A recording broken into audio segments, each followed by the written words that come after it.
بسم اللہ الرحمن الرحیم۔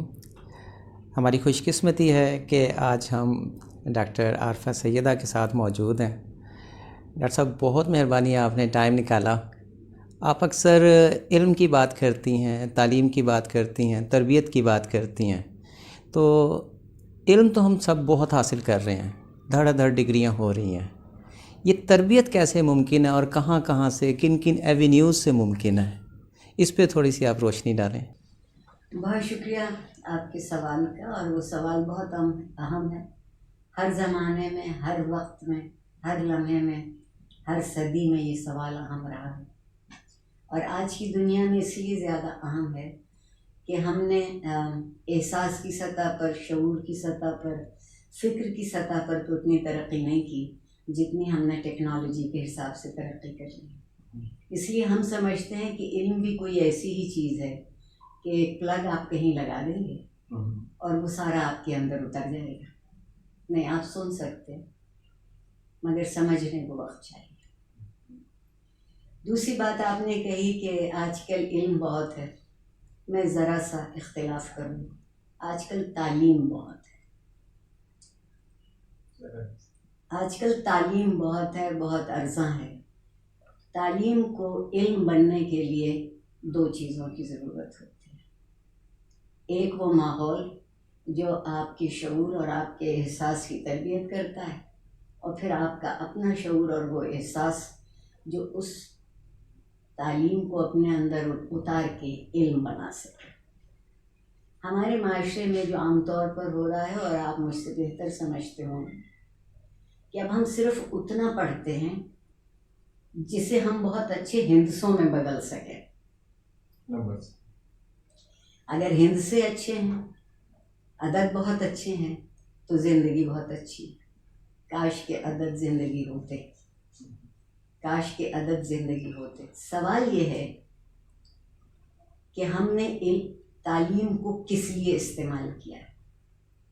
میرے جیسے دیوانے ابھی بھی یہ سمجھتے ہیں کہ تعلیم زندگی کے لیے ہوتی ہے، اور زندگی کو روزگار چاہیے ہوتا ہے۔ ہم سمجھتے ہیں تعلیم روزگار کے لیے ہوتی ہے، اور روزگار کو زندگی چاہیے ہوتی ہے۔ تو پورا جو فکر کا دائرہ ہے وہ ہم نے الٹ دیا، ہم کہیں اور سے شروع کر رہے ہیں اور کہیں اور پہ ختم۔ اور ہم تربیت کیوں نہیں کرتے؟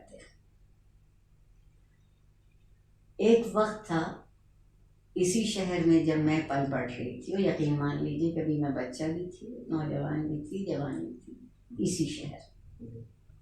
اور یہ ملک ایک خوش ملک تھا، غریب ملک تھا مگر معزز ملک تھا۔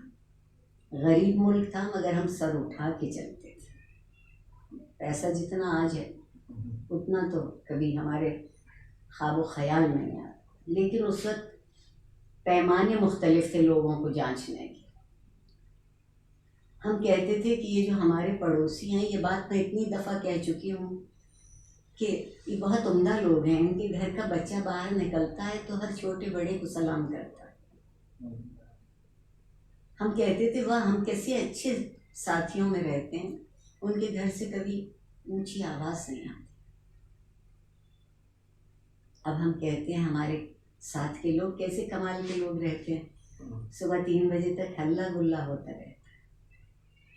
آپ نے وقت بدل دیا، وقت کے پیمانے بدل دیے، وقت کی ضرورت بدل دی۔ دراصل بدلا کیا ہے کہ اپنے آپ کو بھی ایک چیز سمجھ لیا ہے۔ میں اپنے آپ کو ایک چیز سمجھنے کے لیے تیار نہیں ہوں۔ میں خدا کی تخلیق میں بہت معمولی ہوں مگر ایک ہوں۔ بھیڑ چال میں اور میری رفتار میں کوئی فرق تو ہونا چاہیے۔ میرے قدم کہیں رک جانے چاہیے یا میرے قدم کہیں آگے بڑھ جانا چاہیے۔ اس کے لیے پروردگار نے خود ہمیں ایک بہت اچھا حوالہ دیا، اور وہ کتاب دی۔ کتابوں میں کچھ نہیں ہے نئی بات، انسانی تجربے کی داستان ہے، اور وہ تجربہ ذہنی ہو، احساس کا ہو، عقل کا ہو، شعور کا ہو، یا صرف ظاہر کا ہو، وجود کا ہو، بدن کا ہو، ماحول کا ہو۔ اور وہ تجربہ ہم اس لیے سیکھنا چاہتے ہیں کہ ہم اس سے آگے اس تجربے میں کیسے بڑھ سکتے ہیں۔ میرے جیسوں کو آج بھی کتاب چھو کے کاغذ کی خوشبو سے، روشنائی کی چمک سے جو سمجھ میں آتا ہے وہ اس پہ نہیں آتا۔ کتاب ایک ایسا ذریعہ ہے، اور آج کی دنیا کو تو کتاب پڑھنا آسان ہے کیونکہ ان کی ہتھیلی پہ کتاب رکھی ہے، کہیں جانا نہیں ہے، 4 حرف لکھیے اور آپ کی کتاب آپ کے سامنے آ جائے گی۔ کتاب میں ایک بہت مزے کی بات جو مجھے لگتی ہے وہ یہ ہے کہ وہ ایک دستاویز ہے۔ بہت سو نے پڑھی، بہت سے پڑھیں گے، بہت سے اس پہ عمل کریں گے، لیکن ہر کسی کا اپنا طریقہ، اپنا شعور، اپنا احساس الگ ہوگا۔ تو تربیت کرنے میں دوسروں کا تجربہ بہت کام آتا ہے۔ حالانکہ جوانی میں ہم یہ سمجھتے ہیں یہ ایسے ہی تجربے کی باتیں کرتے ہیں، ہمیں ان سے کہیں زیادہ آتا ہے، اور جب ٹھوکر لگتی ہے تو پتہ لگتا ہے کہ اگر مان لیتے ان کی بات تو اس ٹھوکر سے بچ سکتے تھے۔ علم ٹھوکروں سے بچانے کا نام ہے،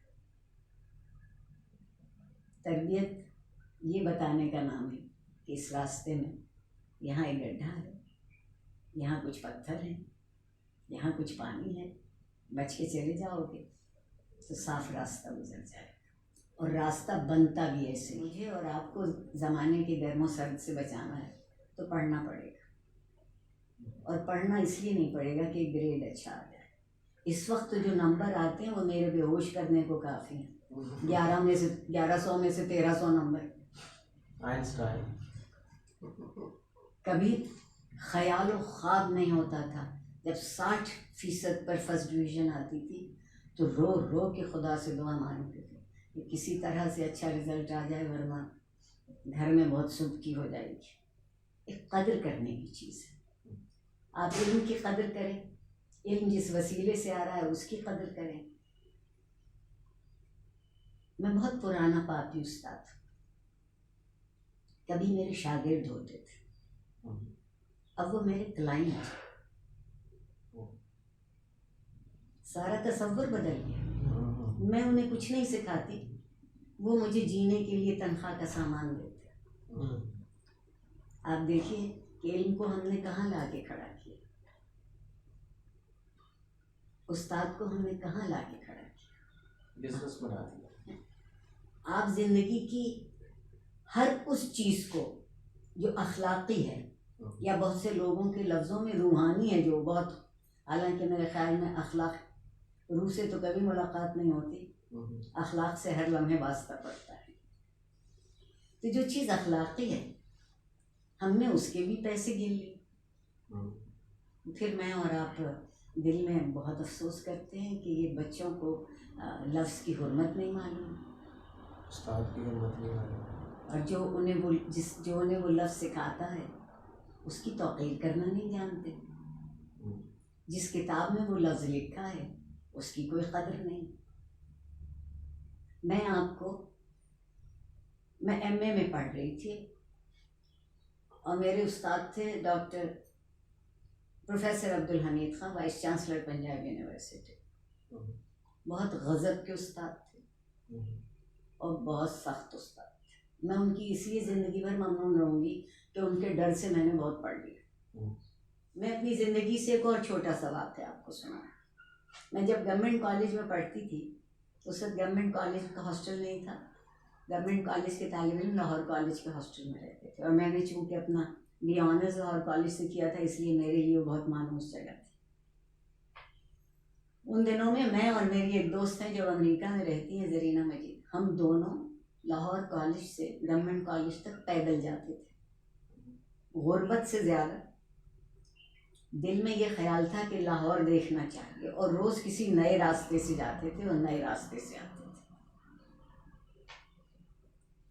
اور کبھی کبھی عیاشی کرتے تھے تو وہ افسوس کہ ریگل کا سموسے والا اب نہیں رہا، اس جیسے سموسے بھی اب نہیں رہے، تو ہم اس سے وہ 2 آنے کا سموسہ خریدتے تھے اور وہ سموسے ٹونگتے ہوئے لارنس باغ میں سے گھوم کے باہر نکلتے تھے۔ کچھ بزرگ بیٹھے تھے، ہم ٹھی کرتے سموسے کے چٹکارا لیتے اپنی دنیا میں مست جا رہے ہیں۔ ان میں سے ایک صاحب بولے اور کہنے لگے کڈیاں چنگیاں لگ دیاں نہ بیٹیاں دھیاں ہسدیاں کھیڑ دیاں۔ اب میں یہ سن سکتی ہوں کسی بچی کے لیے جملہ، مائیں بہنیں سانجھی ہوتی تھی، نہیں اب فتوے ہوں گے، بچے سانجھے ہوتے سر کھلا ہے، سڑک پہ ہیں، کیوں ہنس رہی ہیں، کون دیکھ رہا ہے. اس وقت وہ معاشرہ دل بڑھتا تھا کہ واہ یہ لوگ بیٹھے ہیں نا تو اب کاہے کی فکر ہے. اب انہیں لوگوں سے ڈر لگتا ہے. اب جن لوگوں سے راستے پہ آپ کو ڈر لگتا ہے اس وقت ان لوگوں کو راستے پہ دیکھ کے حفاظت کا احساس ہوتا ہے. سیکیور ہو جاتا ہے. آپ دیکھیے علم کے معنی بھی بدل گئے، تہذیب کے معنی بھی بدل گئے، اخلاق کے معنی بھی بدل گئے. دوڑ میں لگے ہم پیسے کی. ہمیں یہ فکر ہے کہ ہمارا لباس کتنے ہزار کا ہے. ہم کو یہ فکر نہیں کہ میرے لفظ میرے خیال کا لباس ہیں وہ کیسا ہے. مجھے یہ فکر نہیں کہ میری فکر میرے شعور کی امین ہے تو اس امانت میں نے کتنی خیانت کی. یہ مشکل باتیں نہیں ہیں. اب بچوں کو کس بات کی تربیت ہے کہ وہ اسکول میں روزانہ 1000 روپے کی ڈلیوری منگاتا ہے اپنے لنچ بریک میں. تو اماں مجھے بھی چاہیے اتنے پیسے. میں تو کالج کے زمانے تک گھر سے انڈا پراٹھا لے جاتی تھی اور اس کو میرے ہاسٹل کے ساتھی چھین کے لے جاتے تھے. کہتی تھی یہ تم ہمیں دے دو تو ہم تمہیں اپنا کھانا لا دیتے. ایک لطف کی دنیا تھی، ایک شرکت کی دنیا تھی. کوئی اچھا نہیں تھا، کوئی برا نہیں تھا، کوئی نیک نہیں تھا، کوئی بد نہیں تھا. ہم سب ایک جیسے تھے اور بہتر ہونے کی کوشش میں تھے. یہ جو بہتر ہونے کی تمنا ہے اس تمنا کو کبھی پورا نہیں ہونا چاہیے. یہ تمنا آپ کو آگے بڑھاتی ہے. اور میں ہمیشہ کہتی ہوں کہ زندگی میں منزلیں نہیں متعین کرنا چاہیے، چلتے رہنے کے لیے سفر کرنے کے لیے آمادہ رہنا چاہیے. جو منزل پر پہنچ گیا وہ سفر کے لطف سے الگ ہو گیا.